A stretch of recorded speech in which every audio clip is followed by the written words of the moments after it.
अस्सलाम वालेकुम। हमने 9th क्लास की मैथमेटिक्स की न्यू बुक का चैप्टर नंबर 2 स्टार्ट किया हुआ है।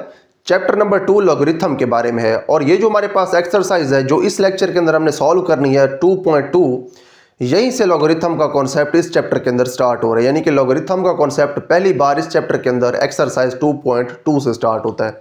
तो एक्सरसाइज को सॉल्व करने से पहले हम लॉगरिथम का कॉन्सेप्ट इन डिटेल पहले देख लेते हैं ताकि एक्सरसाइज सॉल्व करना हमारे लिए काफ़ी ईजी हो जाए। तो लॉगरिथम का कॉन्सेप्ट देखने से पहले उसकी हम एक शॉर्ट सी हिस्ट्री देख लेते हैं कि इस वर्ड का क्या मतलब है, ये किन वर्ड से मिलकर बनता है, लॉगरिथम का कॉन्सेप्ट किसने दिया था। उसके बाद हम इसका इन डिटेल कॉन्सेप्ट देखेंगे। लॉगरिथमिक फॉर्म का हम रिलेशन देखेंगे एक्सपोनेंशियल फॉर्म के साथ, जिस एक्सपोनेंशियल फॉर्म को हम इन डिटेल डिस्कस कर चुके हैं अपने चैप्टर नंबर 1 के अंदर। तो उसके बाद हम अपनी एक्सरसाइज स्टार्ट करेंगे, उससे पहले ही हमारा लॉगरिथम का सारा कॉन्सेप्ट क्लियर हो जाएगा। तो इसको हम स्टार्ट करते हैं। सबसे पहले हमारे पास लॉगरिथम की एक शॉर्ट सी हिस्ट्री है। Here is the word logarithm, जिसके ऊपर ये चैप्टर नंबर 2 बेस कर रहा है। और ये जो लॉगरिथम है ये दो वर्ड्स से मिलके बना है। एक हमारे पास वर्ड है लोगोस और दूसरा हमारे पास वर्ड है एरिथमोस। ठीक है जी। और ये दोनों ग्रीक लैंग्वेज के वर्ड्स हैं। दीज आर ग्रीक वर्ड्स, यानी कि यूनानी जबान के लफ्ज हैं ये। और ये जो लॉगरिथम है इसका कॉन्सेप्ट जिसने दिया था वो था जॉन नेपियर। ठीक है जी, जॉन नेपियर। ये एक स्कॉटिश मैथमेटिशियन था।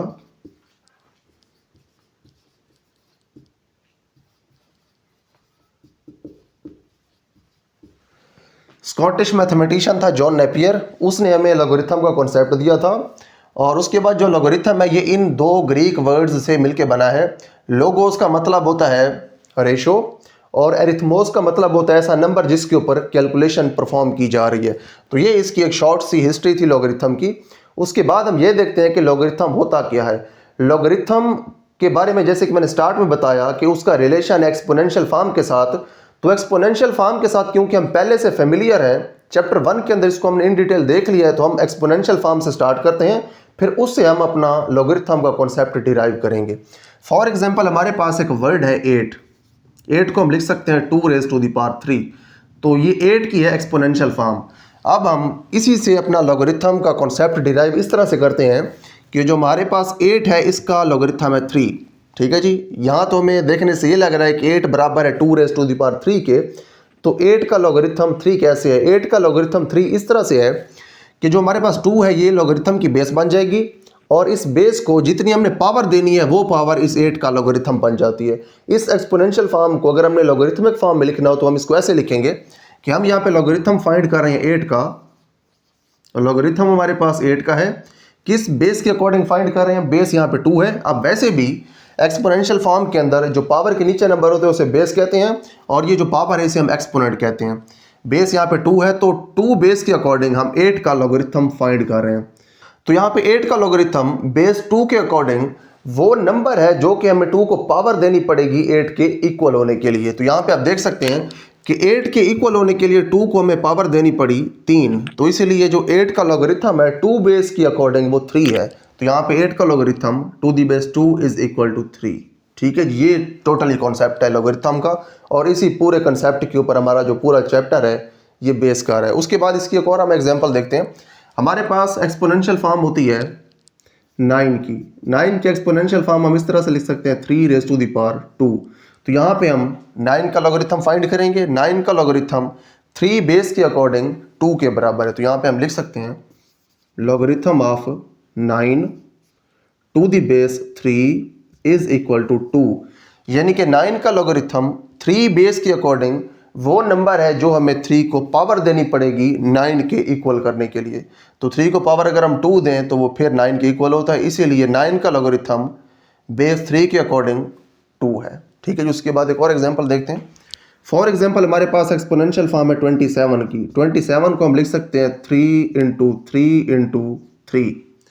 तो इसका मतलब ये हुआ कि जो 27 है वो बराबर है 3⁻³ के। तो हम अब 27 का लॉगरिथम लिख सकते हैं according to the base 3। Logarithm of 27 according to the base 3 is equal to this power, ये 3 के बराबर है। 27 का लॉगरिथम 3 बेस के अकॉर्डिंग, उसका ये मतलब है कि बेस को हम कितनी पावर दें तो वो 27 के इक्वल होती है, वो होता है असल में लॉगरिथम का कॉन्सेप्ट। तो 27 के बराबर करने के लिए इस बेस 3 को हमें पावर 3 देनी पड़ेगी, तो तब जाके 27 के बराबर होगी। इसीलिए 27 का जो लॉगरिथम है 3 बेस के अकॉर्डिंग वो 3 के बराबर है। उसके बाद इसको मज़ीद मैं हाईलाइट कर देता हूँ। 27 का लॉगरिथम 3 के बराबर है, 9 का लॉगरिथम 2 के बराबर है, और यहाँ पे जो हमारे पास 8 है इसका लॉगरिथम 3 के बराबर है। एक और हम यहाँ पे एग्जांपल देखते हैं। उस एग्जांपल के अंदर एक बहुत ही इंपॉर्टेंट कॉन्सेप्ट है जो कि लॉगरिथम का कॉन्सेप्ट कंप्लीटली क्लियर करने के लिए काफ़ी ज़रूरी है। तो हमारे पास फॉर एग्जांपल 16 है, तो 16 को हम ऐसे लिख सकते हैं 2 into 2 into 2 into 2, 2 2s are 4, 4 2s are 8 and 8 2s are 16। इसका मतलब ये हुआ कि हम लिख सकते हैं 16 को 2 रेज़ टू द पावर 4। तो 16 का जो लॉगरिथम है वो अब 4 हो गया है। 16 का लॉगरिथम आ गया हमारे पास 4। तो इसको हम लॉगरिथमिक फॉर्म के अंदर इस तरह से लिख सकते हैं कि जो लॉगरिथम है 16 का टू द बेस 2 वो बराबर है 4 के, क्योंकि 16 के बराबर करने के लिए जो हमारे पास बेस है इसको हमें पावर 4 देनी पड़ेगी, इसीलिए 16 का लॉगरिथम 4 के बराबर है।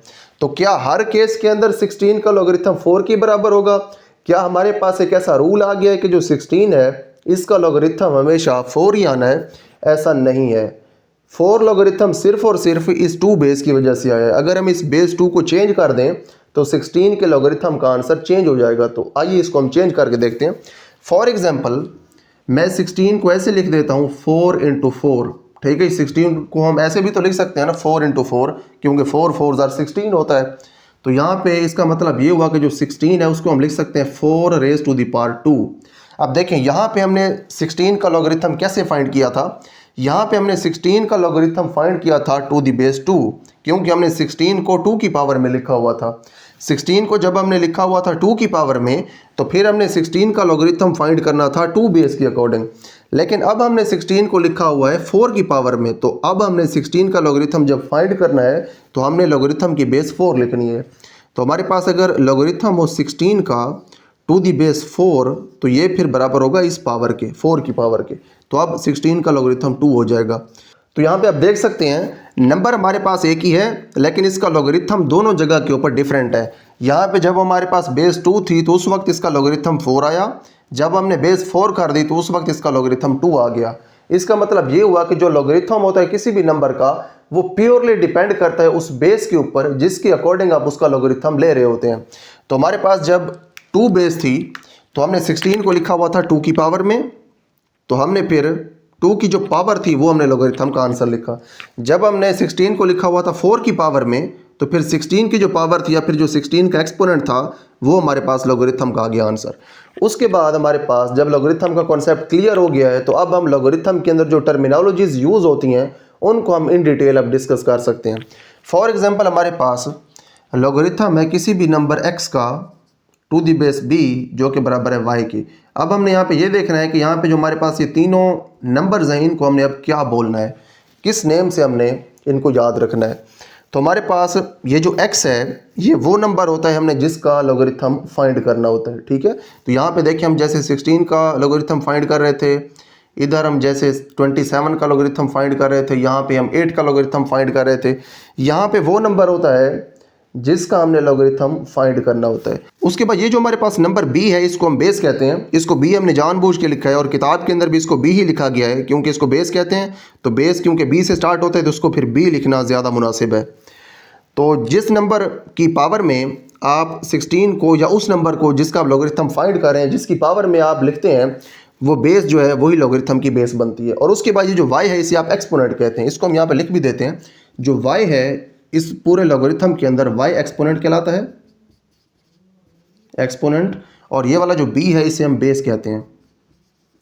इस x को आप रिजल्ट भी कह सकते हैं। रिजल्ट इसलिए कह सकते हैं कि जब आप इस तरह से बेस के ऊपर कोई एक्सपोनेंट लेते हैं, यानी कि इस बेस के ऊपर जब आप ये एक्सपोनेंट अप्लाई करते हैं तो आपके पास एक नंबर आपको रिजल्ट में मिलता है, यानी कि जिसका आप लॉगरिथम फाइंड कर रहे हैं असल में वो रिजल्ट होता है इस एक्सपोनेंशियल फॉर्म का, यानी कि 2 का या जो भी बेस हो उसकी जब आप पावर लेते हैं तो उसका जो रिजल्ट आता है वो आपके पास वो नंबर होता है जिसका आप लॉगरिथम कैलकुलेट कर रहे होते हैं। ठीक है जी।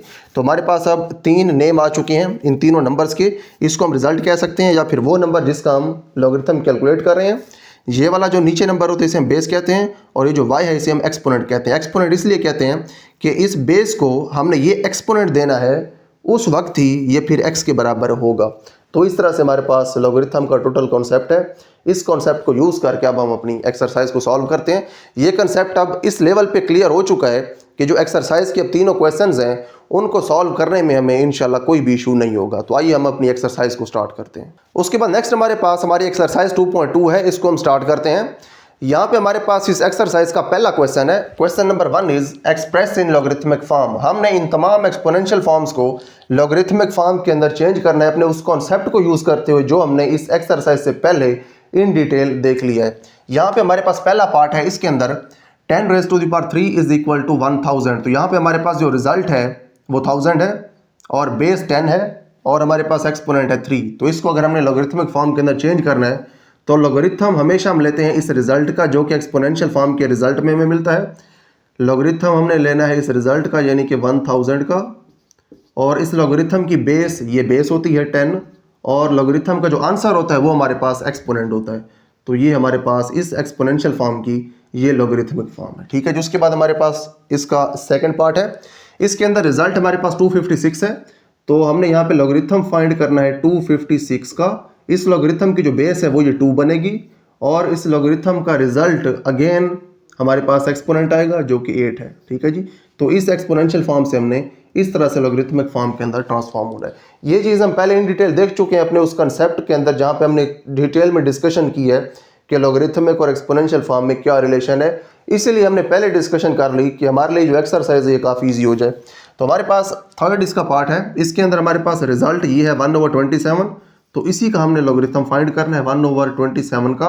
बेस हमने इसको 3 देनी है और एक्सपोनेंट यहाँ पे है -3। ठीक है जी। तो 1/27 का लॉगरिथम 3 बेस के अकॉर्डिंग -3 है। उसके बाद हमारे पास इसका फोर्थ पार्ट है। यहाँ पे हमने लॉगरिथम फाइंड करना है इस रिजल्ट का यानी कि 400 का। बेस यहाँ पे 20 होगी और इस लॉगरिथम का आंसर ये एक्सपोनेंट होता है 2। ठीक है जी। इन तमाम पार्ट्स के अंदर एक ही मेथड और एक ही कॉन्सेप्ट यूज हो रहा है। उसके बाद हमारे पास इसका फिफ्थ पार्ट है।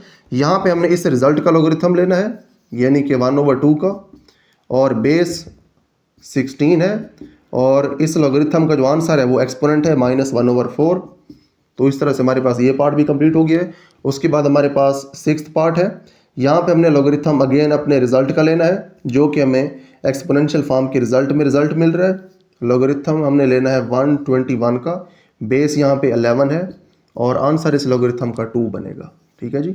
उसके बाद नेक्स्ट हमारे पास है, यहाँ पे आप देखें इनकी तरतीब थोड़ी सी चेंज हो गई है कि पहले हमारे पास रिजल्ट इधर होता था, एक्सपोनेंशियल फॉर्म इधर होती थी, लेकिन यहाँ पे एक्सपोनेंशियल फॉर्म इधर आ गए और रिजल्ट इधर आ गया। देखें चाहे इनकी तरतीब हम चेंज भी कर दें, जो मैथमेटिक्स के रूल्स हैं वो तो चेंज नहीं होते। एक्सपोनेंट फिर भी आर है, बेस फिर भी यही होनी है और रिजल्ट फिर भी यही होना है, यानी कि हमने इसी का लॉगरिथम फाइंड करना है।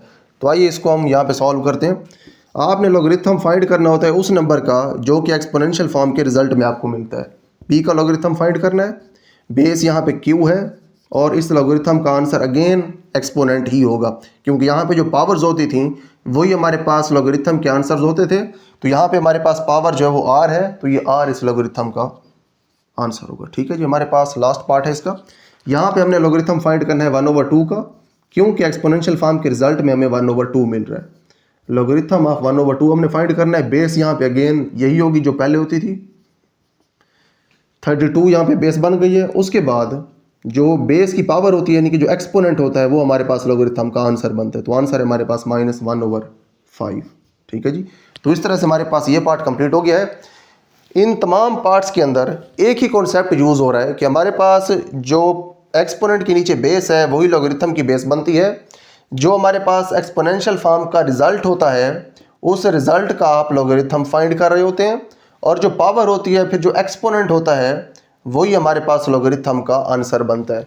तो हमारे पास वही यहाँ पे कॉन्सेप्ट यूज हुआ है कि किसी भी नंबर के लॉगरिथम का ये मतलब है कि आप बेस को कितनी पावर दें तो वो उस नंबर के बराबर आ जाए। तो बेस की जो पावर होती है वही असल में लोगरिथम का आंसर होता है। तो हमारे पास क्वेश्चन नंबर 1 कंप्लीट हो गया है। इसके बाद हम क्वेश्चन नंबर 2 स्टार्ट करते हैं। उसके बाद नेक्स्ट हमारे पास क्वेश्चन नंबर 2 है। यहाँ पे हमारे पास लोगरिथमिक फॉर्म्स गिवन है। इन तमाम लोगरिथमिक फॉर्म्स को हमने एक्सपोनेंशियल फॉर्म्स के अंदर चेंज करना है। अब हम काफ़ी सारा कंसेप्ट क्लियर कर चुके हैं कि क्या रिलेशन है between logarithmic form and exponential form. उसी कॉन्सेप्ट को यूज़ करते हुए हमने यहाँ पे एक्सपोनेंशियल फॉर्म्स लिखनी है इन लोगरिथमिक फॉर्म्स की। तो हम इसको स्टार्ट करते हैं। Here is our question number 2। यहाँ पे एक्सप्रेस इन एक्सपोनेंशियल फॉर्म। यहाँ पे हमारे पास इसका पहला पार्ट, यहाँ पे हमारे पास बेस 5 है और ये एक्सपोनेंट होता है और ये फिर बराबर होता है 125 के। ठीक है जी, यही इसका कंसेप्ट है कि यहाँ पे हमारे पास जो लोगरिथम का आंसर होता है वो असल में बेस की वो पावर होती है जो कि हमें बेस को देनी पड़ती है इस नंबर के बराबर करने के लिए। ठीक है जी। उसके बाद यहाँ पे हमारे पास बेस 2 है, एक्सपोनेंट 4 है और ये बराबर है 16 के। यही मतलब है लोगरिथम का कि हमारे पास जो बेस 2 है इसको पावर 4 देंगे तो तभी ये 16 के बराबर होगा। उसके बाद नेक्स्ट हमारे पास थर्ड पार्ट है। इसको हम लिख सकते हैं 23, ये ऊपर 0 इसका एक्सपोनेंट है और फिर ये 1 के बराबर है। इसका मतलब ये है कि बेस को हमने ये पावर देनी होती है तो तभी वो इस नंबर के बराबर आती है। अच्छा, यहाँ पे आप ये चीज़ देखें, अगर हमारे पास लोगरिथम हो 1 का तो नीचे बेस जो मर्जी हो आपके पास आंसर हमेशा 0 आएगा। उसकी वजह यह है कि जो भी नंबर हो अगर आपने उसको 1 के बराबर करना है तो पावर उसको लाजमी तौर पे 0 ही देनी पड़ेगी। तो यहाँ पे हमारे पास ये एक और पॉइंट आ गया कि अगर हमारे पास 1 हो यहाँ पे बेस जो भी हो लोगरिथम का आंसर हमेशा 0 आएगा। ठीक है, ये काफ़ी इंपॉर्टेंट पॉइंट है। उसके बाद नेक्स्ट हमारे पास यहाँ पे दूसरा इंपॉर्टेंट पॉइंट है कि अगर हमारे पास दोनों नंबर्स आ जाए सेम, यानी कि जिसका हमने लोगरिथम फाइंड करना है वो नंबर और उसके बाद जो बेस है ये दोनों अगर सेम हो जाए तो हमेशा लोगरिथम का आंसर 1 आएगा, क्योंकि हमारे पास जो बेस है उसको हमने पावर 1 देनी है तभी वो अपने बराबर आएगी। ठीक है जी, इस लोगरिथम का ये मतलब है, या फिर इस लोगरिथमिक फॉर्म की ये एक्सपोनेंशियल फॉर्म है। तो लोगरिथम का यही मतलब है कि बेस को हम कितनी पावर दें तो वो इस नंबर के बराबर आ जाए। यही मतलब है इस नंबर के लोगरिथम का। तो हमारे पास अगर जो नंबर है वही बेस हो तो बेस को आपने पावर हमेशा 1 देनी है तभी वो अपने बराबर होगी। तो इस लोगरिथमिक फॉर्म की ये एक्सपोनेंशियल फॉर्म बनती है। उसके बाद नेक्स्ट हमारे पास है फिफ्थ पार्ट। इसके अंदर बेस 2 है, पावर इसकी होगी -3 और ये बराबर होगा 1/8 की। तो इसको हम वेरीफाई भी कर सकते हैं कि कैसे ये 1/8 के बराबर है। आपने अगर इसकी पावर प्लस करनी है तो 1 के नीचे लेके आना पड़ेगा, तो 1/2⁻³ होगा और 2⁻³ का मतलब है 2 × 2 × 2 और ये बराबर होता है 8 के, तो 1/8 हो जाएगा। उसके बाद नेक्स्ट है हमारे पास सिक्स्थ पार्ट। इसके अंदर हमारे पास बेस 9 है, एक्सपोनेंट 1/2 है और फिर ये बराबर होगा 3 के। अब देखें यहाँ पर उन्होंने तरतीब चेंज कर दी है। जो लोगरिथम वाली साइड है पहले वो इधर होती थी और आंसर उधर होता था, यहाँ पे उन्होंने आंसर इधर लिख दिया है और लोगरिथम वाली साइड उधर लिख दिया है। देखें अगर आप तरतीब चेंज कर दें तो मैथ के रूल्स या फिर लोगरिथम के रूल्स वो तो तब्दील नहीं होने, वो तो वही रहने हैं। जो बेस है हमारे पास उस बेस को आप कितनी पावर दें तो वो 3 के बराबर है। इसका ये मतलब है इस बेस को आप पावर 1/2 देंगे तो तभी वो 3 के बराबर आएगा। अब ये कैसे 3 के बराबर है? 9 को आप लिख सकते हैं 3⁻²। जब 3 की पावर 2 को बाहर वाली 1/2 के साथ मल्टीप्लाई करवाएंगे तो 2 और 2 कैंसिल होंगे तो 3 बराबर हो जाएगा 3 के। उसके बाद नेक्स्ट हमारे पास इसका पार्ट नंबर 7 है। यहाँ पे हमारे पास देखें तरतीब वही है जो पिछले पार्ट के अंदर थी। बेस हमारे पास 10 है, इसको पावर हमने 5 देनी है और उसके बाद ये बराबर होगा 1 लाख के। ठीक है जी, 1 2 3 4 5 0। ठीक है जी। उसके बाद नेक्स्ट हमारे पास इसका लास्ट पार्ट है। यहाँ पे हमारे पास बेस 4 है, पावर इसको -2 देनी पड़ेगी और फिर ये बराबर होगा 1/16 के। अभी कैसे बराबर होगा? पावर आपने अगर प्लस करनी है तो 1 के नीचे लेके आएंगे, 1/4² हो जाएगा और 4² जो है वो 16 के बराबर होता है। तो यहाँ पे हमारे पास क्वेश्चन नंबर 2 कंप्लीट हो गया है। यहाँ पे हमने अपना कंसेप्ट यूज़ किया है कि क्या रिलेशन है between exponential form and logarithmic form. Question number 1 के अंदर हमने यही कॉन्सेप्ट यूज़ किया था, बस उस कॉन्सेप्ट को सिर्फ थोड़ा सा रिवर्स फॉर्म के अंदर हमने क्वेश्चन नंबर 2 के अंदर यूज़ किया है। तो क्वेश्चन नंबर 2 हमारे पास कंप्लीट हो गया। इसके बाद हम क्वेश्चन नंबर 3 को स्टार्ट करते हैं। उसके बाद नेक्स्ट हमारे पास क्वेश्चन नंबर 3 है। यहाँ पे हमने x की वैल्यूज़ फाइंड करनी है। तो यहाँ पे हमारे पास इसकी स्टेटमेंट है find the value of x की वैल्यूज़ फाइंड करें। यहाँ पे हमारे पास लोगरिथमिक फॉर्म्स हैं, इनके अंदर कहीं कहीं पे x यूज़ किया हुआ है, हमने इस x की वैल्यूज़ फाइंड करनी है। तो यहाँ पे हमारे पास जो पहला पार्ट है उसके अंदर x है बेस के अंदर। इसका मतलब यह है कि हमें बेस यहाँ पे नहीं पता, बेस फाइंड करनी है। इन अदर वर्ड्स हमने वो नंबर फाइंड करना है जिसको हम पावर 3 दें तो वो 64 के बराबर हो। यहाँ पे हमने एक्सपोनेंट फाइंड करना है, यानी कि 5 को हम क्या पावर दें तो वो 1 के बराबर हो। यहाँ पे अगेन हमने बेस फाइंड करनी है कि वो कौन सा नंबर है जिसको हम पावर 1 दें तो वो 8 के बराबर हो। 3 पार्ट्स यहाँ पे लिखे हुए हैं, पहले इनको सॉल्व करेंगे और 3 पार्ट्स हम इसके बाद सॉल्व करेंगे। जो पहला हमारे पास पार्ट है इसको आप पहले एक्सपोनेंशियल फॉर्म में चेंज करें। दिस इंप्लाइज दैट यहाँ पे इसका सोल्यूशन है, बेस जो है इसकी पावर 3 है तो ये बराबर हो रहा है 64 के। ठीक है जी। इन तमाम पार्ट्स को सॉल्व करने का यही मेथड है कि आपने इन तमाम लॉगरिथमिक फॉर्म्स को सबसे पहले एक्सपोनेंशियल फॉर्म में चेंज करना है और फिर आपने अपने लॉज ऑफ इंडाइसिस को यूज़ करना है जो हमने चैप्टर 1 के अंदर पढ़े थे। तो फिर आपने यहाँ से x की वैल्यूज फाइंड कर लेनी है। तो जो 64 है इसको हम लिख सकते हैं 4 raised to the power 3, या फिर 64 को आप पहले लिखें 4 into 4 into 4, 4 को 3 टाइम्स मल्टीप्लाई करवाएं तो वो 64 होता है। 4 4s are 16 and 16 4s are 64। अब देखें ये जो 64 है इसकी हम फैक्टराइजेशन 2 से भी कर सकते थे, यानी कि 2 को हम कितनी बार मल्टीप्लाई करवाएं तो वो 64 होता है। लेकिन हमें यहाँ पे ये पता था कि x की पावर 3 है, तो यहाँ भी हमें वो नंबर चाहिए था जिसकी पावर 3 बने, या फिर 64 किस नंबर की पावर 3 बनता है, हमने ये फाइंड करना था। तो हमें पता है कि जो 64 है वो 4 की पावर 3 बनता है। तो अब इसको हम लिख सकते हैं 4 raised to the power 3, क्योंकि 4 यहाँ पे 3 टाइम्स मल्टीप्लाई हो रहा है। तो यहाँ पे हम लिख सकते हैं दिस इंप्लाइज दैट जो x raised to the power 3 है ये बराबर है 4 raised to the power 3 के। अब देखें यहाँ पे हमारे पास x की पावर 3 है, 4 की भी पावर 3 है, लेकिन हमें x की पावर 3 नहीं चाहिए, हमें x चाहिए, x की हमें वैल्यू चाहिए। तो उसके लिए हम इन दोनों के ऊपर थर्ड रूट अप्लाई कर देते हैं। तो यहाँ पे हम लिख सकते हैं this implies that x cube, और इसके ऊपर आप क्यूब रूट अप्लाई कर दें इधर भी, और 4 raised to the power 3 जो है इसके ऊपर भी आप क्यूब रूट अप्लाई कर दें इस तरह से। तो देखें यहाँ पे इसकी पावर 3 है और बाहर इसका क्यूब रूट है, तो क्यूब रूट और पावर 3 आपस में कैंसिल होते हैं, या फिर क्यूब रूट को ख़त्म करने के लिए आप इसकी पावर ओवरऑल लिख सकते हैं 1/3, इधर भी पावर लिख सकते हैं 1/3। तो बाहर वाली पावर 1/3 जब इस अंदर वाली 3 के साथ मल्टीप्लाई होगी तो आंसर आ जाएगा 1, या फिर 4 की पावर 1 और इधर भी x की पावर 1। तो ये दोनों कैंसिल हो जाएंगे, यानी कि पावर 3 और क्यूब रूट कैंसिल, इधर से भी पावर 3 और ये क्यूब रूट कैंसिल। तो इसको आप लिख सकते हैं x = 4। तो यहाँ से आपको x की वैल्यू मिल गई 4। इस x की वैल्यू 4 का क्या मतलब है? x की वैल्यू 4 का मतलब ये है कि यहाँ पे हमारे पास जो बेस है ये 4 है, या फिर 4 की पावर अगर आप 3 करें तो फिर आपके पास 64 आता है। यही चीज़ हमने यहाँ पे यूज़ की है कि जो 4 है इसकी पावर 3 64 के बराबर है। तो यहाँ पे हमारे पास x की वैल्यू फाइंड हो गई है। उसके बाद हमारे पास सेकंड पार्ट है, यहाँ पे हमारे पास जो बेस है, सोल्यूशन इसका बेस 5 है, इसको हमने पावर x देनी है और ये बराबर हो रहा है 1 के। ठीक है जी, हमने लॉगरिथमिक फॉर्म से एक्सपोनेंशियल फॉर्म के अंदर इसको चेंज कर दिया। अब देखें हमारे पास 5 है, 5 को हम क्या पावर दें तो वो 1 के बराबर होता है। हम ये जानते हैं कि आपने जिस भी नंबर को 1 के इक्वल करना है तो आपको उसको पावर हमेशा 0 देनी पड़ती है। 5 को पावर अगर हम 0 देंगे तो उस वक्त ये 1 के बराबर इसका आंसर हो सकते हैं। तो यहाँ पे हम लिख सकते हैं this implies that x = 0, x की वैल्यू 0 है, यानी कि अगर आपने 1 का लॉगरिथम फाइंड करना है और जो भी आपके पास बेस हो तो उसका आंसर हमेशा 0 आएगा। ठीक है, जिसका ये मतलब इस x की वैल्यू 0 होने का। उसके बाद हमारे पास इसका थर्ड पार्ट है, इसको हम सबसे पहले चेंज करेंगे सोल्यूशन के अंदर एक्सपोनेंशियल फॉर्म में। हमारे पास बेस x है, पावर इसकी 1 होगी और ये बराबर है 8 के।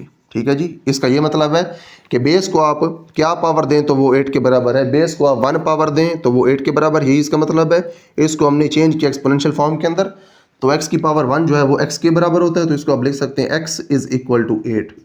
तो यहाँ से आपको x की वैल्यू 8 मिल गई। ठीक है जी, इस x की वैल्यू 8 का क्या मतलब? इसका मतलब ये है कि बेस यहाँ पे अब क्या होनी चाहिए कि आपको इस 8 के लॉगरिथम का आंसर 1 मिले। बेस यहाँ पे 8 होनी चाहिए। ठीक है जी, किसी भी नंबर का लॉगरिथम 1 के बराबर उस वक्त आता है अगर उसकी बेस वही नंबर हो जो वो नंबर खुद है, यानी कि 8 का लॉगरिथम बेस 8 के अकॉर्डिंग 1 होगा। अगर आप यहाँ पे 9 का लॉगरिथम लेना चाहते हैं और उसको 1 के इक्वल करना चाहते हैं तो आपको बेस पे 9 लिखनी पड़ेगी। इस तरह से आप लिख सकते हैं। फॉर एग्जांपल आपके पास लॉगरिथम है x का और आप चाहते हैं कि 1 के बराबर हो तो फिर बेस आपको यही x ही लिखना पड़ेगा। अगर आप चाहते हैं कि 4 का लॉगरिथम 1 के बराबर हो तो आपको बेस यहाँ पे 4 लिखनी पड़ेगी, यानी कि जो नंबर हो जिसका आप लॉगरिथम फाइंड कर रहे हैं वही नंबर अगर बेस बन जाए तो उसके लॉगरिथम का आंसर 1 के बराबर होता है। तो यहाँ पे हमारे पास 3 पार्ट्स कंप्लीट हो गए हैं। यहाँ से हमें कुछ इंपॉर्टेंट कॉन्सेप्ट्स भी मिल गए हैं। उसके बाद हम अपने नेक्स्ट 3 पार्ट्स को सॉल्व करते हैं। उसके बाद नेक्स्ट हमारे पास क्वेश्चन नंबर 3 के आखिरी 3 पार्ट्स हैं। यहाँ पे हमारे पास इसका पार्ट नंबर 4 है। तो इसको सबसे पहले हमने सोल्यूशन के अंदर एक्सपोनेंशियल फॉर्म में चेंज करना है। बेस हमारे पास 10 है, पावर इसकी -3 है और ये फिर बराबर होगा x के। आप x को पहले लिख लें क्योंकि x हमने फाइंड करना है, और इसको आप बाद में लिख लें, ऐसे भी हम लिख सकते हैं। पावर इसकी आप प्लस कर दें, उसके लिए हमें 1 के नीचे लिखना पड़ेगा तो इसकी पावर प्लस हो जाएगी। 10⁻³ का मतलब ये है कि 10 को आपने 3 टाइम्स मल्टीप्लाई करवाना है। 3 टाइम्स इसको आप मल्टीप्लाई करवाएंगे तो ये हो जाएगा 1000। तो इसका मतलब ये है कि जो x है ये बराबर है 1/1000 के। ठीक है जी, तो ये आपके पास x की वैल्यू है। इस x की वैल्यू का ये मतलब है कि ये आपके पास वो नंबर है कि जब आप 10 को पावर -3 देते हैं तो जो आपको आंसर में मिलता है ये वो नंबर है। उसके बाद हमारे पास इसका 5th पार्ट, इसको भी आप सबसे पहले चेंज करें एक्सपोनेंशियल फॉर्म में। तो यहाँ पे हमारे पास बेस 4 है, पावर इसकी ये नंबर बनता है 3/2 और ये बराबर है x के। ठीक है जी, तो यहाँ पे आप x को पहले लिख दें क्योंकि ये हमने फाइंड करना है। 4 को हम लिख सकते हैं 2 × 2 और ऊपर हमारे पास यहाँ पे पावर है 3/2। तो 2 × 2 को आप लिख सकते हैं 2⁻², बाहर हमारे पास पावर है 3/2। इस 2 के साथ ये 2 कैंसिल हो जाएगा तो 2⁻³ आ जाएगा। 2⁻³ जो इसका मतलब ये है 2 × 2 × 2 जो कि 8 के बराबर होता है। तो यहाँ से हमारे पास जो x है ये 8 के बराबर है। ठीक है जी, x = 8। यहाँ पे x 8 होने का ये मतलब है कि हमारे पास वो कौन सा नंबर है कि जिसका ये लोगरिथम बनता है जब आप 4 को पावर देते हैं 3/2। तो हम यहाँ पे ये फाइंड करने में अब कामयाब हो चुके हैं कि हमारे पास वो नंबर 8 है जिसका ये लोगरिथम बनता है। ठीक है जी, तो उसके बाद हमारे पास इसका लास्ट पार्ट है। यहाँ पे हमारे पास बेस 2 है, पावर इसकी 2 की x है और उसके बाद जिसका लोगरिथम फाइंड कर रहे हैं वो नंबर है 1024।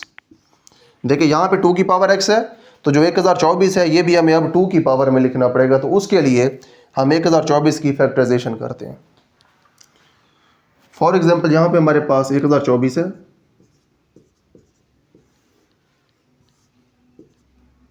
यहाँ पे आ जाएगा 512, उसके बाद नेक्स्ट हमारे पास आएगा 256, उसके बाद हमारे पास आएगा 128, उसके बाद आएगा 64, उसके बाद आएगा हमारे पास 32, उसके बाद 16, उसके बाद 8, उसके बाद 4, उसके बाद 2 और उसके बाद 1।